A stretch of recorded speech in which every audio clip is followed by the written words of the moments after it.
Good morning, everyone. Welcome to today's session on the new CMMC requirements. My name is Holly Dowden, and I'm the VP of Marketing for Antiva. As you can see, we're delivering this webinar in a slightly different format. Obviously, we're here live with our two presenters, so there's no slides today. I want to give you full access to our presenters. You'll notice at the bottom of your screen, if you've logged into this webinar through your PC, that there's a little white icon. It's a little Q&A icon. At any time during this presentation, you can hit that and ask questions. I'm going to take a look at them, and I'm going to interrupt these gentlemen here with your questions. And if we get too many, we'll answer them at the end, but hopefully this will flow. We're also recording this webinar, and we can render it very quickly. So tomorrow, I'll be sending out an email to all of you with the recording. So there is that as well. So with that, I'm going to introduce our presenters. To my right here is David Rossell. He's our Director of Security and Consulting Practice. And David has more than 20 years of experience in all aspects of IT.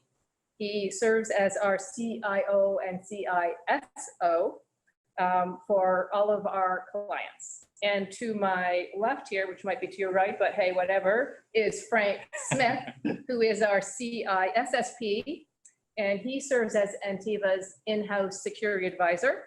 Frank has more than 25 years of experience, which includes 20 years in the government contracting space, serving as a CIO and delivering IT and security solutions across the DoD, so he knows your pain. He knows your pain. Right.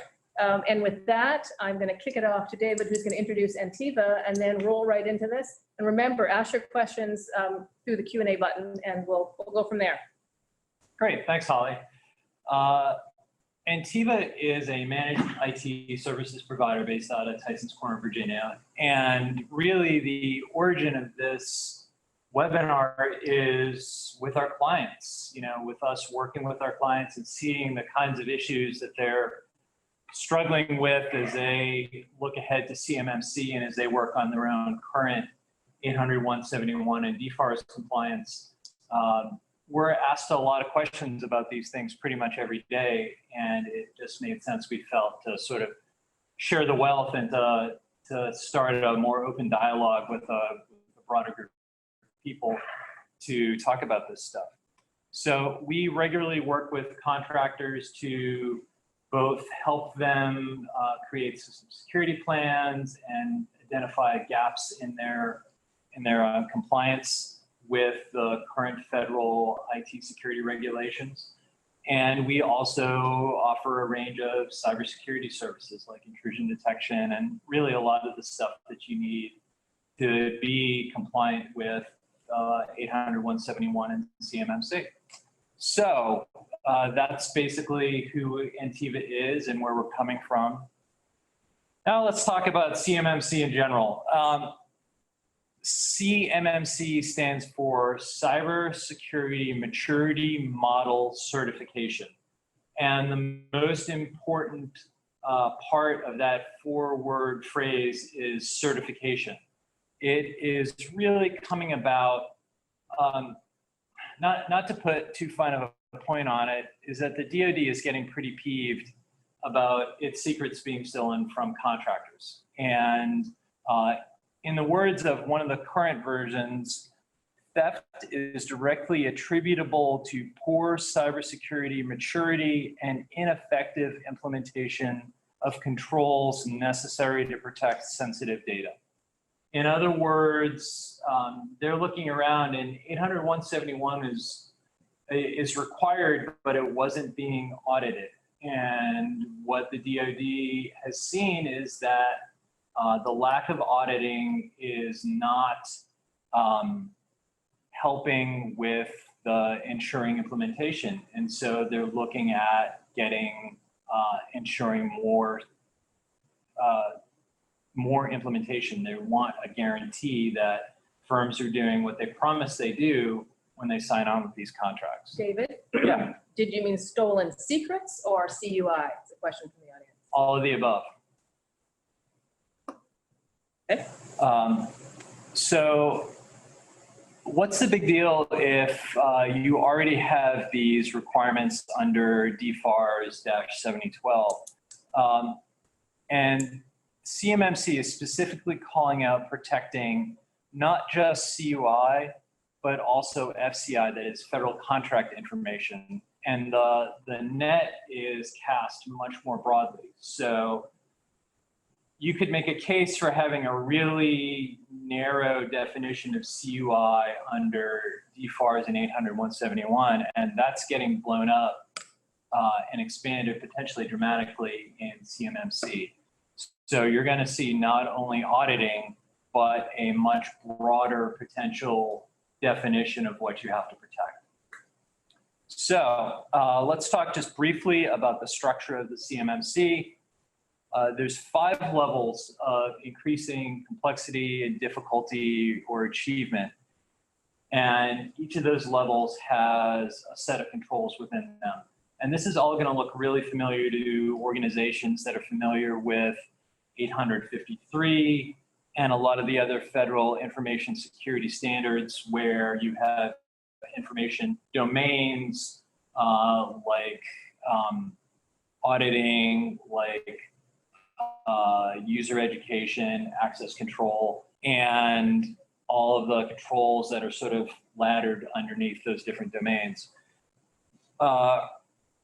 It's really clear also that this is structured really to prevent cheating. So for example, you can say Frank and I can have our own small 10-person defense contractor that makes widgets.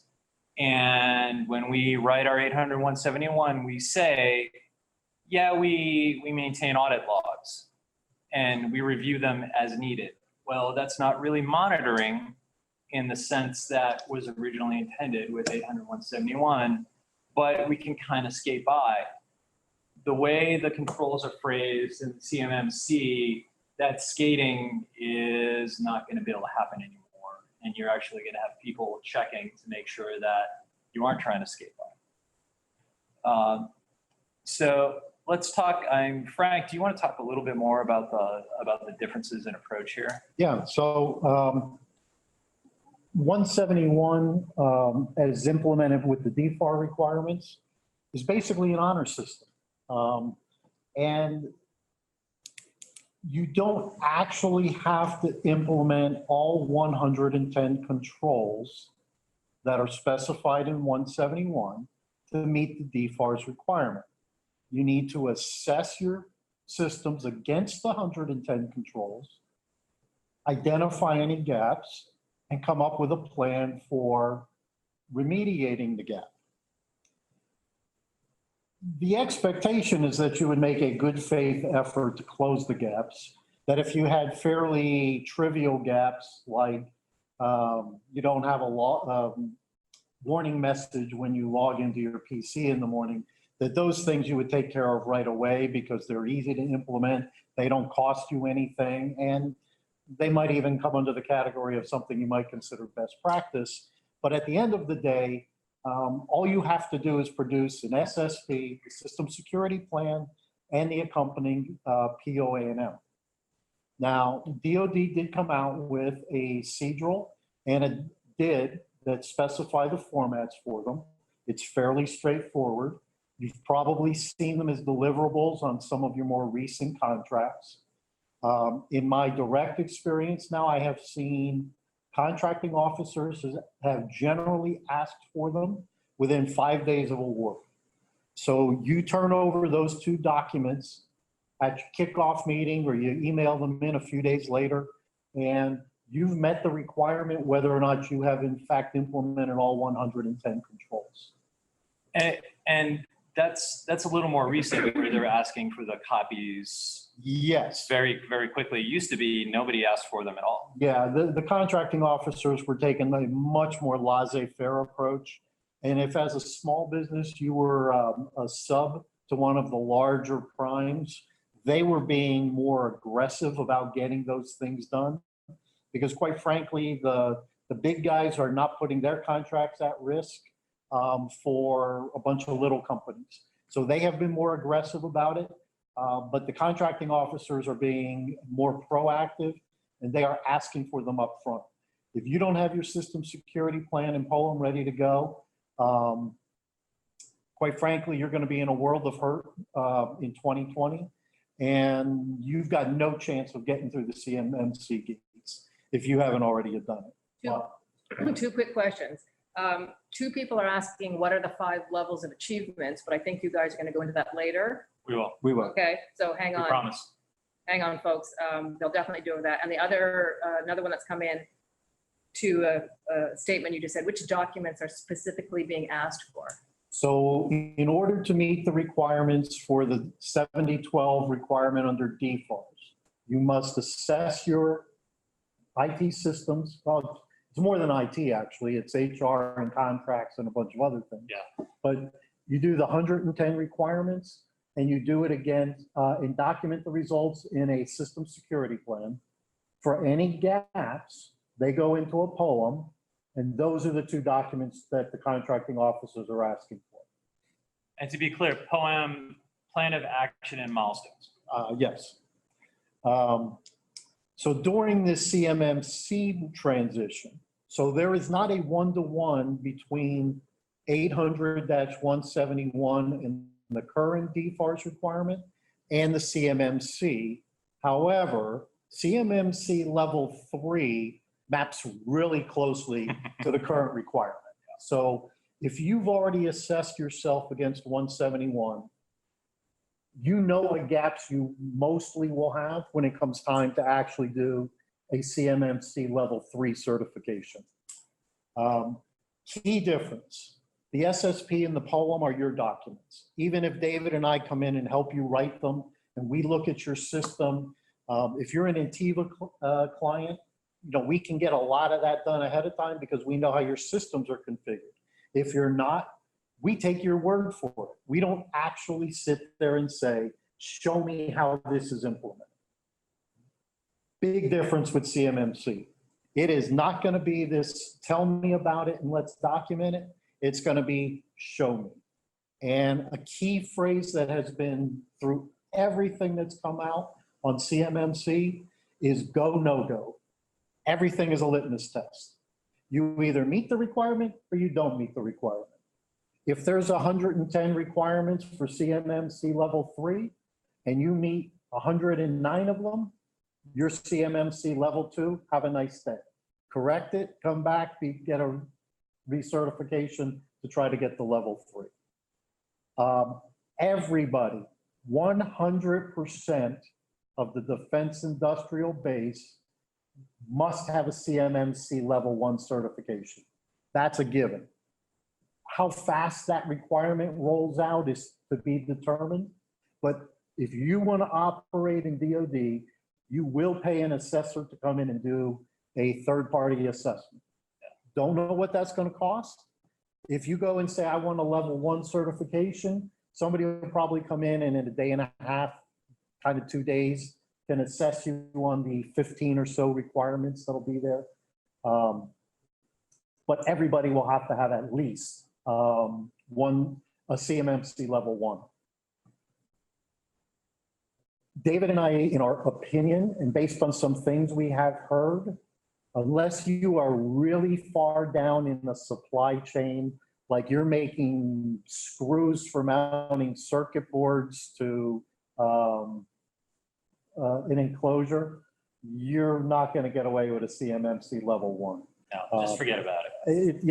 I just don't see it happening.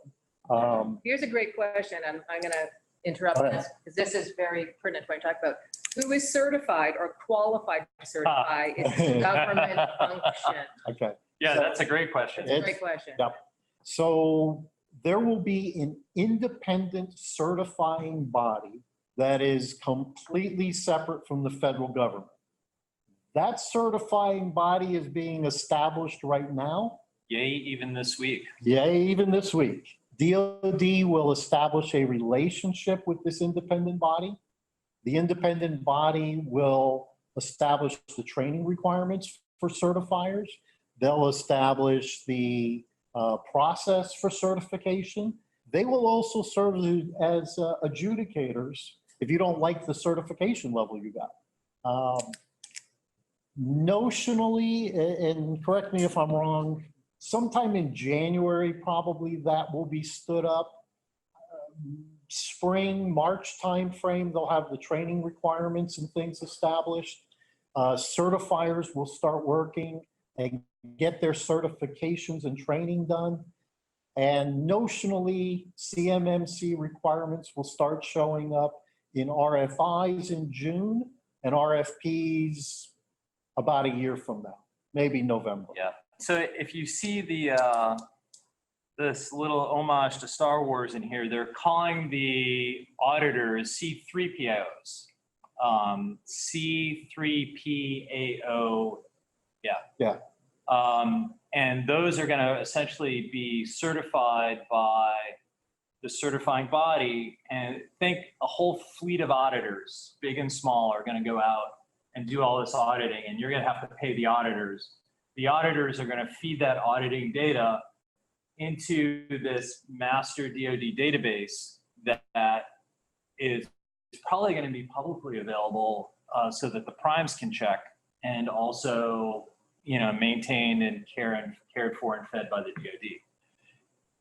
We've been speculating a lot about what kind of industry that's going to ultimately shake out to be. Like, for example, will you be able to pay to get your certification fast-tracked? Can you, like, how much flexibility are you going to have in selecting? Is this going to be like the home inspection industry where, before the financial crash, the home inspectors more or less worked for you and the lenders, and they would kind of assess your home at the value you needed it to. But after the financial crash, they were really stringent and had to follow certain things. Like, it's really hard to know at this point how it's all gonna shake out. There's one question about a security clearance. Yeah. This is not about cleared facilities, not about classified stuff. This is all unclassed. Although the Defense Counterintelligence and Security Agency, if I got that right, will notionally have a role in verifying that contractors are in compliance with both the current 171 requirement and also with the future CMMC requirements. But if you're working classified programs, that process isn't changing by this. If you already have an ATO to do classified work and you're processing stuff on your systems, and then you decide you're going to be doing other things within DoD, you will still have to have a CMMC rating. Yeah.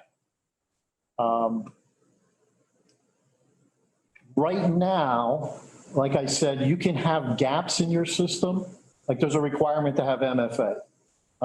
It's pretty cut and dry. Do you have MFA under the requirements specified in 171? Yes or no? What is MFA? I'm sorry. Multi-factor authentication. If you are not using MFA, you can identify in your poem, I'm going to evaluate MFA options and I'll implement it next quarter. When CMMC comes along and there's a requirement for MFA, you either have it or you don't. So if you're building your budget for 2020 and 2021 more likely, you need to start including some future costs that are just going to be considered basic costs. And now's the time to be identifying where those gaps are so that you can get ahead of it. If you wait until next summer, and we'll talk, this goes back to the certifying body and when the certifiers are available, there is 300,000 companies serving the defense industrial base.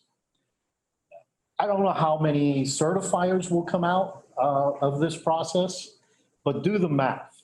There's not going to be enough certifiers to go after everybody and get everybody certified, companies that is, in any reasonable amount of time.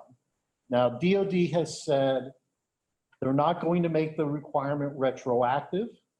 Well, that means that the current DFARS 7012 requirement that requires 171 compliance, that's going to stay as a requirement during the transition period. New contracts will have a CMMC level assigned to them. Program managers and contracting officers on the government side presumably will have some guidance and training on how to assign a level. That's still kind of to be determined, exactly how that's going to work out. But the bottom line is new contracts, recompetes, as they start coming out next fall, will have a CMMC requirement against them. The quicker you're ahead of the game on this one, the better you're going to be. And to David's point, can you pay for priority certifications and things? We just don't know. You know, the market's going to drive it. My best guess, if you are a prepared, reasonably equipped, reasonably cyber mature organization right now, the certifiers are more likely to want to come in and do your company as opposed to somebody who says, I don't know where I stand. They're going to be looking for volume. How many can I get done in a reasonable amount of time? If you've done ISO 9000 or any of those other certifications over the years, you know what that process is. Somebody shows up Friday or Monday morning, sits down with the executive team, goes over what's going to happen, works through the next few days, goes through the process, documents everything. At the end of the week, writes it up, determines Friday morning they hop on an airplane and leave. They charge you whatever the market's going to bear, but you're going to commit the better part of a week probably if you're looking for a CMMC level 3.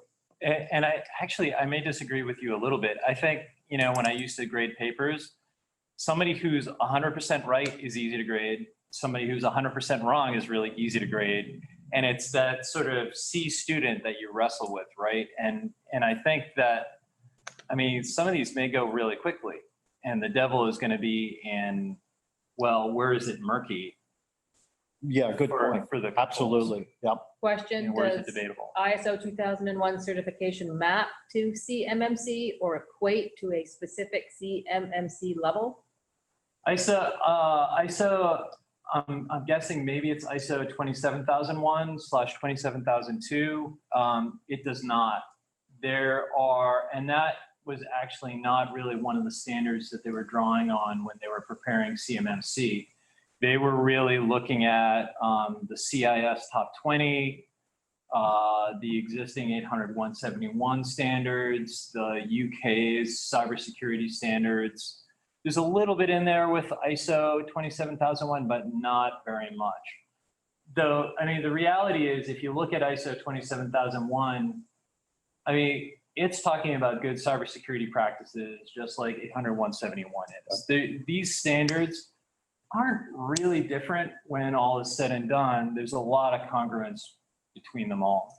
And 171 tried to quantify it to some extent to make it easier to determine not only what that a requirement exists, but a way of assessing yourself against that requirement. CMMC will make that hopefully a little more clear so that assessors will be going against the same litmus test that says the requirement is this, here's a specific way to assess it, because some of it's not cut and dry. Some of it is going to be policy based, some of it is configuration, some of it is procedural. Most everything will be a combination of all of that. But hopefully it will be easier to determine whether or not you factor in compliance. Right now, there's a document called 800-171A, which is sort of Cliff's Notes for how to assess whether somebody is 800-171 compliant. And it's kind of directed at federal officers trying to determine, is this SSP and POAM really make sense? I hope we'll see a similar document that's going to provide essentially a rubric for compliance with all the different controls under CMMC. And I see somebody asked a question about certifications and how long will they last? Yep. That's to be determined. Initially, DOD was expecting that it would be somewhere at the 2-year mark. I've heard now in one of the latest briefings that came out of the Undersecretary for Acquisition They're looking back that it'll be an annual certification. Looking in my rather murky crystal ball, I think it'll be something on the 2 or 3 year for certifications, but that there will be an annual reauthorization. So there'll be some type of I do my certification, and then the next year I have to have a mini recertification, and then maybe in the second or third year, it'll be another recertification. And there was a lot of traffic going around a few months ago that says, what happens if I'm certified and I have a cyber breach? Do I lose my certification? And the answer was no. But that every cyber breach would be investigated, and if it identified either a gap or a failure or something that was not correctly configured or even certified or audited, you possibly could lose it, but it wasn't an automatic, you got kicked out. I don't see them having the manpower to actually investigate all these breaches anyway. It would have to be a pretty significant breach. It would have to be really significant, yeah. So speaking of the assessors, what organization within DOD is defining and building this assessor army? It is a non-DOD organization. DOD has engaged Carnegie Mellon and Johns Hopkins, along with, and they didn't specify, but they've got some players coming in out of the FFRDCs as well, that are helping establish this independent body. The independent body will not be a DOD organization, and DOD will provide zero funding to it. It's expected that it will be self-sustaining, and it will all be based off of user fees. So that will basically come from the assessors, who will in turn build their contribution into the fee they charge you to do the third-party assessment. Have you seen, our assessors going to have to pay a fee to be rated as an assessor? I think they will pay a substantial fee to be rated as an Because it's a assessor. license to print money. Yeah, it's, they will pay for the training. They will pay for their own certifications. It'll be just like any of the others. David and I are CISSPs. We pay $85 a year now. Yeah. For the privilege of them maintaining our 6-digit number. Not that, you know, I'm criticizing, but And giving me the little CISSP pin. I did get important. a pin out of that, yes. But there will be something similar. They will pay an annual fee to be an assessor. They will probably have recurring training they will have to go to. They will be furnished with a toolkit of sorts, but beyond what that tool will look like is still up in the air. Everything about the third-party assessors and the assessing body is very much up in the air. Although, as David said, they are meeting this week between DOD and the notional body to work out some of the details. And we'll see what happens after the first of the year with the final version 1.0 comes out. I mean, they're not adjusting the schedule. They've been really consistent, and they're continuing to push ahead with this. When this was first announced, I scoffed. I will be totally honest, because You did scoff. I scoffed in a big way. I figured there was no way DOD was going to stay on schedule for this. And they have stayed mostly on schedule. We're only a few weeks really behind the notional schedule that first came out on CMMC. And if they release version 1.0 in January, that'll pretty much get things back on schedule. Yep. And I think they're close to that. And they are close to that. Quick question. Do subcontractors fall under the primary contractor CMMC cert? So as part of that, contracting officers and program managers will establish the CMMC level. They will be directed to establish a level specific to subcontractors. So the short answer is yes, and it depends. But probably what's going to happen is what we see now with 800-171, you're going to have a contract with a prime. That prime is probably some giant organization, and they're going to impose all kinds of stuff on you as the SMB sub. And in a lot of cases, they're requiring compliance where the federal government may not. So I would expect that even if the contracts might notionally say CMMC level 1 or level 2. Well, nobody's going to be able to get away with level 1, but say CMMC level 2 is required for your subs. I bet you anything that your primes are going to enforce CMMC level 3 because it reduces their risk at no cost to them. And since we're talking about subcontractors and prime contractors, what does this really mean to the contracting process? Right. So section L and M, you guys are all working in the defense area, probably federal in general, but section L is your proposal preparation instructions. Section M is the evaluation criteria. Between those two things, it's going to say CMMC level, whatever is required. And if you're not that level, don't submit a proposal. It is literally will be a litmus test. It is you're not in the competitive range decision. If you don't have the certification that the particular RFP says, don't even waste your time putting it together. I'll reiterate this go, no go phrase. I think this is going to permeate everything that comes out on CMMC. The requirement is this, you almost have it, that's a no-go. Yeah. You either have it or you don't. And so I think, and this is a little off topic, but hence the free-form nature of this webinar. You don't want the auditors to be the people who are telling you whether you comply or not, because at that point, you have to pay them.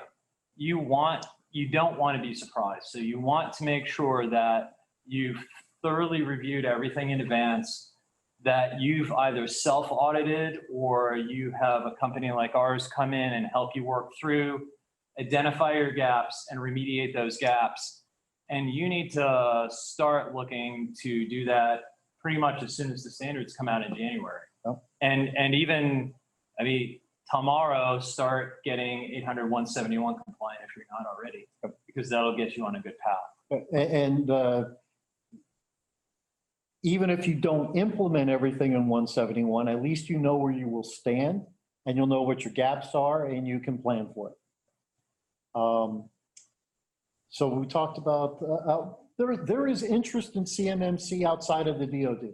And I don't know if this is in part driven by the fact that the certifying body will not be in DoD. So since the certifying body will be this independent organization, some of the other federal agencies have started expressing an interest in CMMC. So while it is definitely a DoD thing that you're going to see in 2020, it's not out of the realm of possibility that other agencies will start adopting CMMC. I've been saying for a while now that I think that sooner or later 800-171 was going to get pushed down to the rest of the federal contracting space. It's just a matter of time. I think CMMC is going to be that way also.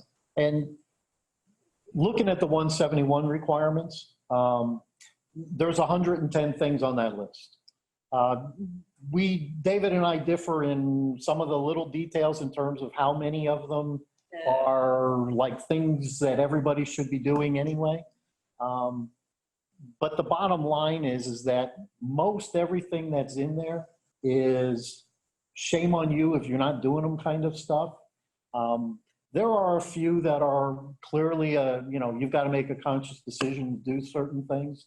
But at the end of the day, don't you want to protect your own proprietary data? CUI and everything else aside, why do you want to be that low-hanging fruit that makes it easy to somebody come in and start taking data out of your systems?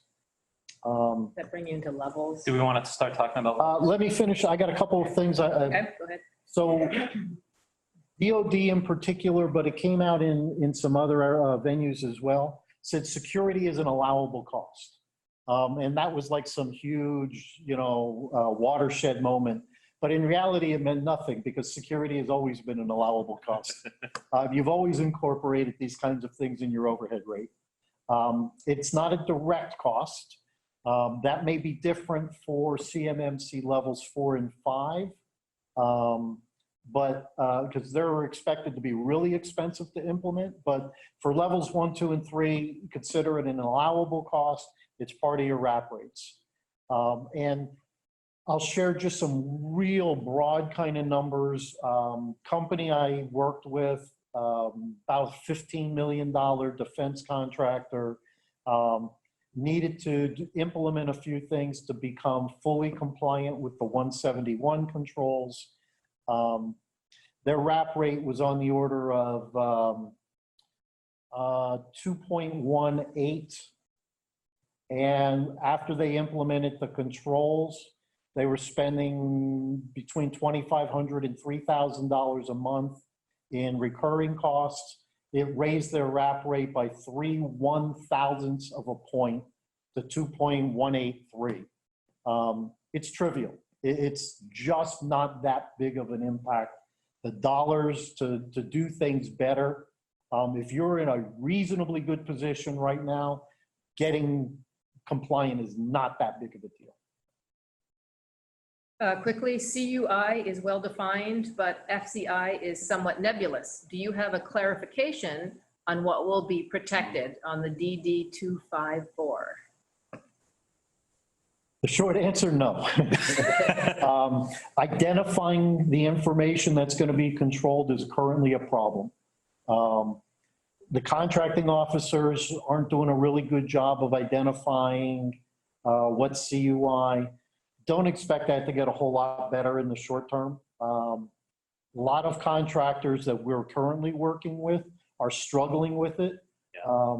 They think they have CUI. They think they might be creating CUI. You know, right now, the way it's written kind of says, well, I only have to worry about CDI, covered defense information. But in reality, you've got to deal with that entire spectrum of 125 categories of CUI. Most everybody probably in the course of doing business with the federal government are going to come across CUI. CMMC will make that problem go away a little bit, only because it's going to cast the net wider, as David said. To the point that there was even something, I'm going to get the wording wrong, but in one of the briefings, they came out and said that the actual RFPs, to view an RFP, you're going to have a CMMC level 3, because the actual procurement documents are going to be subject to CMMC level 3. I think it's going to, as I was going through the draft CMMC controls, I was kind of looking for hidden gotchas, and the big one that I identified was actually about, there's a control in here that says you have to identify, categorize, and label all CUI data. There's nothing like that really in 800-171, and there's been a lot of debate over, you know, what exactly is CUI for purposes of contracts. Is it only something that's labeled as such by the contract, by your client, or is it based on the National Archives definition of what CUI is, which is really very broad, but that's consistently is what is referenced as the source of what CUI is. So this could be a real problem here, in that you're going to have to self-identify what's CUI and what isn't, and in effect label it in your internal systems.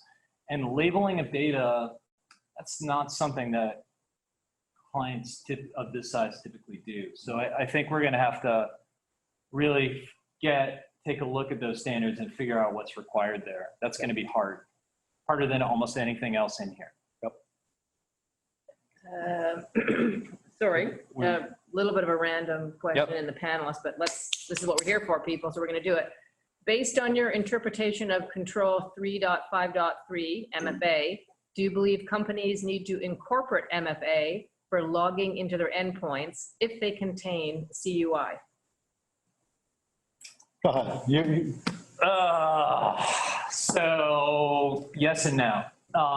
There's this requirement already in 800-171. Almost nobody, what we usually suggest is that remote access require MFA, and that physical access, that there are sufficient compensating controls caused by the need to physically have the machine and physically log into it, that you don't need multi-factor on the endpoint. Whether that's going to fly with CMMC, we're just going to have to wait and see what the guidance is. That is an advantage of 800.171. You can have compensating controls. Right. And the short answer though on MFA, quite frankly, it's cheap, it's non-intrusive. There's so many reasons you should be using it for so many different purposes. You should be deploying MFA in your organizations. But on the endpoint, it's frankly a pain in the butt. Yeah, but still. But still. Certainly encrypt the endpoint, encrypt the hard drives in the endpoint, and make sure they're password protected. All right, so levels. Yeah. Let's talk about levels. All right, level 1, basic hygiene.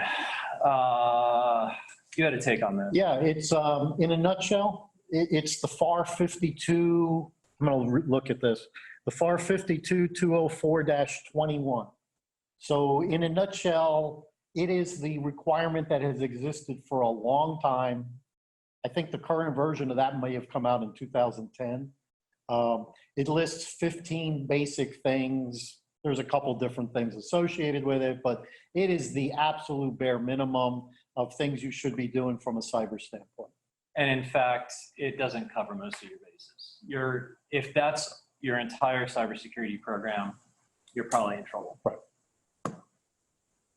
So level 2, intermediate hygiene. You're starting to systematize processes in that. You're starting to establish processes, but they're all ad hoc. So for example, level 1, you don't have a security incident response plan. You run around in circles screaming. Level 2, you have a security incident response plan, but it's dusty from sitting in the drawer because you haven't pulled it out in 2 years. That's essentially the difference there. You're starting to establish this stuff, but they're not living, breathing policies and documents. Yeah. And look at the simplest example. Just about every defense contractor has a visitor log. You show up at the reception desk, you fill it out, you circle a box that says US citizen or not. Most companies do that just because that's what they do. They don't actually have that written down anywhere, that it's a company policy that we maintain visitor control. So a lot of what has to happen as you get through the levels, you need to formalize things that you already do. It doesn't have to be onerous. It's not like you're creating, binders load of corporate manuals or anything, but you're putting a little bit of structure around things you already do.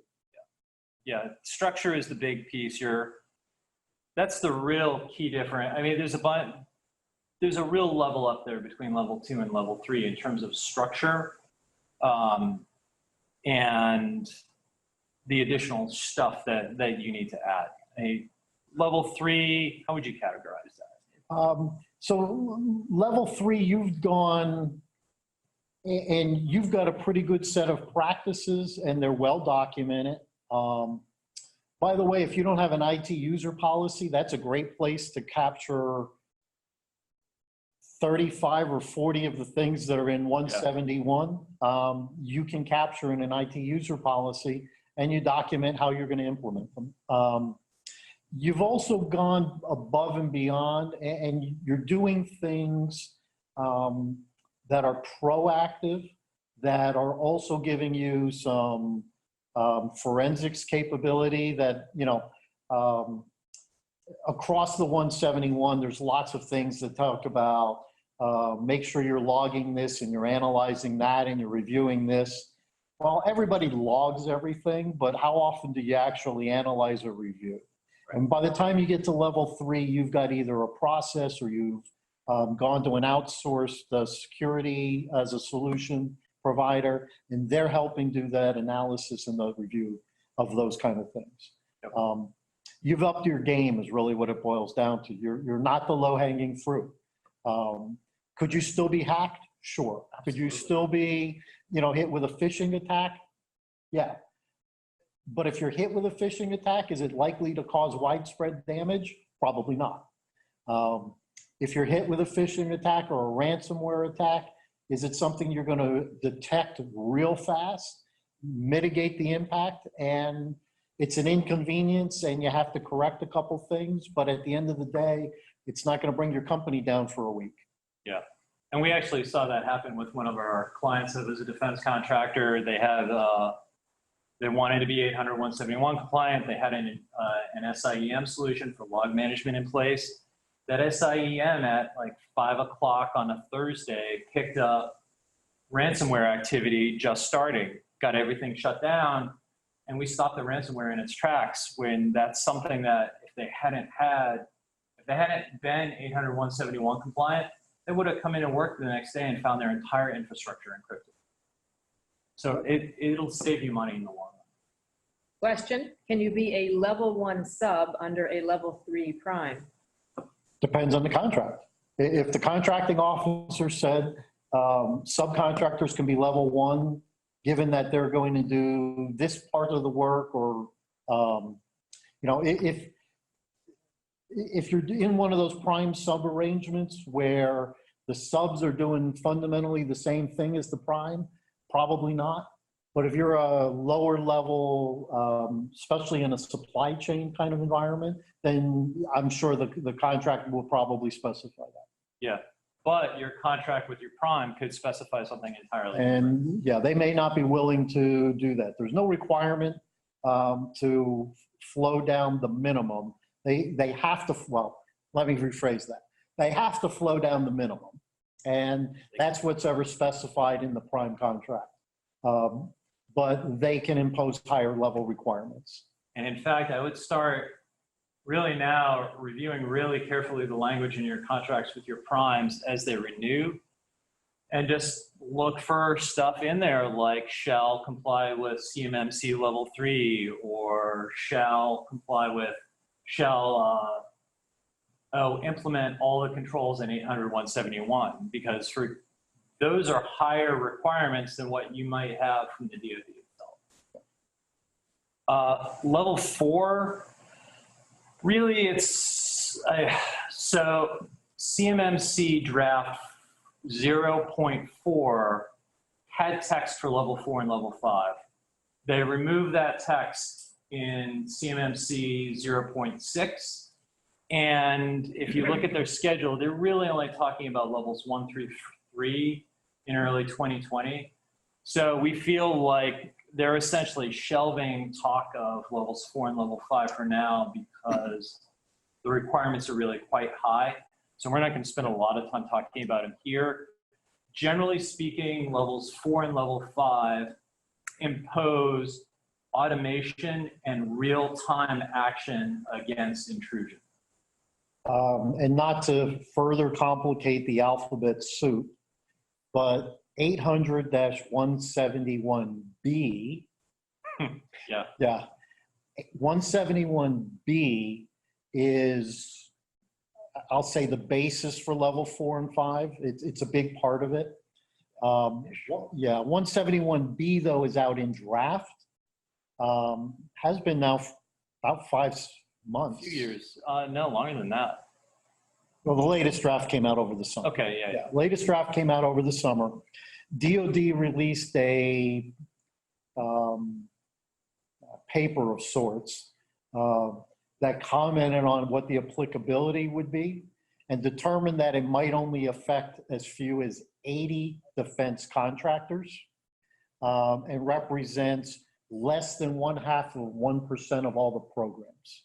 So that's probably the main reason for levels 4 and 5 not really being a matter of urgency. Of the 300,000 defense contractors, there's so few of them that the 171B and the level 4 and 5 will affect, that they don't want to distract from getting 1 through 3 out on the street. Yeah, there's a lot of work to do in the next 6 months. So we only have about 10 minutes left. Are there other questions?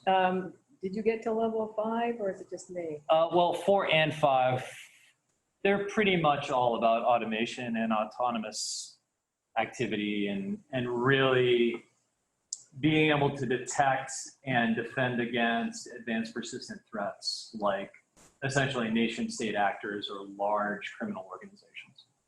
Okay, question. where may I find the CMMC drafts? I don't remember exactly. I Googled it and it came Came up. right up. Yeah. It's on the OUSD acquisition website.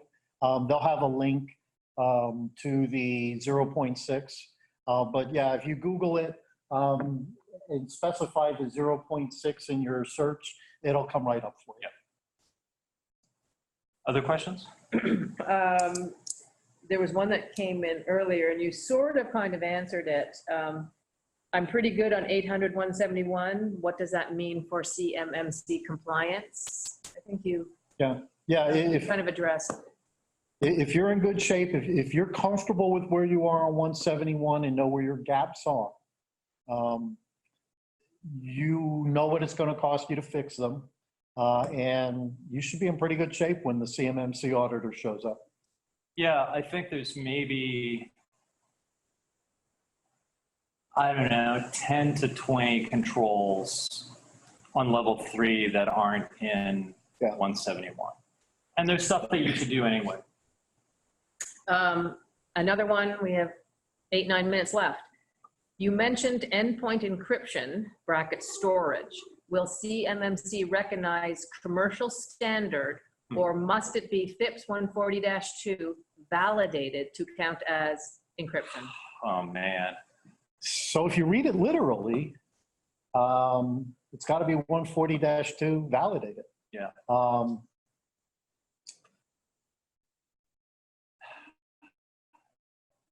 The good news is I think BitLocker is Microsoft BitLocker, and I think even Apple File Vault is. I think the commercial solutions that you're probably going to go to are probably already FIPS 140-2 validated, because the core of that is anyway AES 256, and it's just a question of working through the bureaucracy to get it. And most of the vendors are getting ahead of all of this.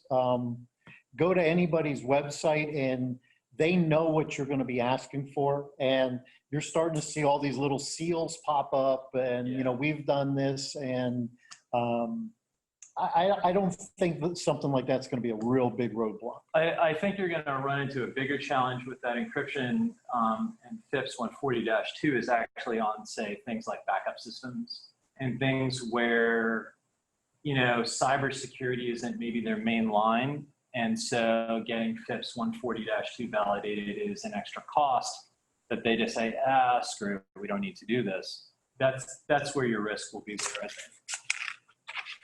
Another couple here. One is, can you repeat the acquisition website where I find the CMMC drafts? But I'll tell you what, tomorrow I'm following up with an email to everybody and I'll just put the link in the email. Perfect, great, we'll do that. Yeah, I'll put the link in the email, so don't worry, I'll get We'll that have out a to you. couple of links or sources that Holly can Exactly, send out. yeah, we'll put that in. That'll solve that problem. Are POAM items still allowable to get level 3, or do all these items need to have been addressed? So right now, in the version 0.6, they opened the door for a poem, but only on level 2 items. And not even all of them, but it showed up in a couple of places. I don't know if they're going to open the door on version 3. On level 3. I'm sorry, yes, on level 3. If I had to guess, I'm going to say no in version 1, and we'll see where that goes. Because you got to remember, the whole reason this stuff is being implemented is they're sick of people kicking the can down the road and not implementing. So if they allow poems, they're either going to have to recertify within a short span of time, or just give up on this being something that's going to accomplish what this is set out to accomplish.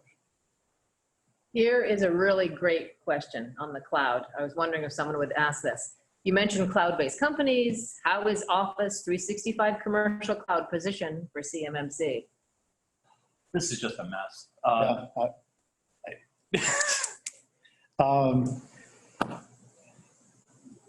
So there's DoD came out with the reciprocity agreements just in the last few months. And The commercial cloud has some FedRAMP certifications, but nothing in DoD. Because there's the whole defense and government cloud for that DoD is using. Some of the civilian agencies have done ATOs with, well, and this isn't just on the Microsoft side. Across the board, the civilian agencies have done ATOs and done a FedRAMP medium for a whole bunch of solutions out in the cloud. The reciprocity agreements that DoD has now said they're willing to entertain only apply for impact level 2. And impact level 2 doesn't cover CUI, so it probably won't get you to CMM level 3. But we're just trying to draw some lines between a bunch of vernacular there. Yeah, it's really hard. I mean, we direct our federal customers, our federal contractor customers, to go into 0365 Gov just because that's about the same price, and why not? And it may cover you, but there's nothing really that says if you do this, you're covered. And we've had some clients who've decided there's not enough certainty with that. We're going to maintain our own on-prem email server, which is back to the bad old days. And I hope we're not going to go back there.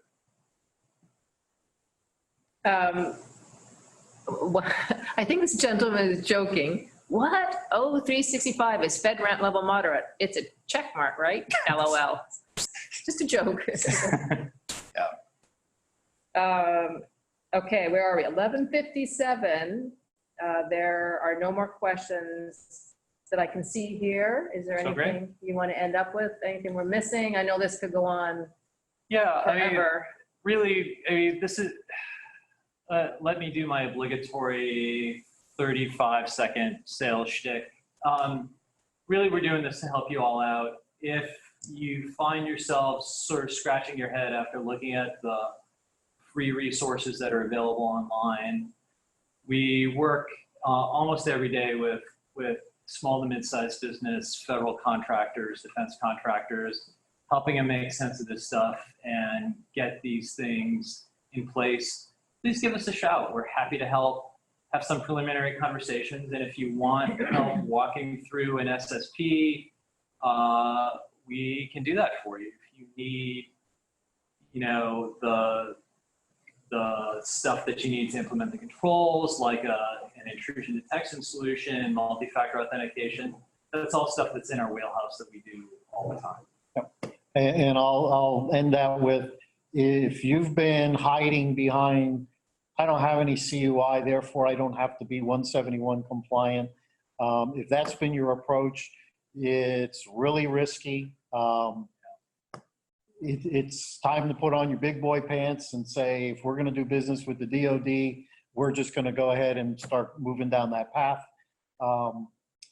Don't wait to the last minute, because there's going to be loads of companies waiting to the last minute, and they're all going to be scrambling for a limited amount of resources at the end. So jump in there, get those 171s assessments done, and at least you'll know where you stand, and you can start budgeting and planning for the next really 2 years by the time it comes fully implemented. Okay, then we are at the top of the hour, gentlemen. So thank you two very much. Tons of questions, great audience. Yeah, thanks for coming. I'm going to end this session, but as promised, I will follow up tomorrow with an email with recording, some links to some sources, along with our contact information. So stay tuned for that. And thanks to both of you. Great. Thanks, Alan.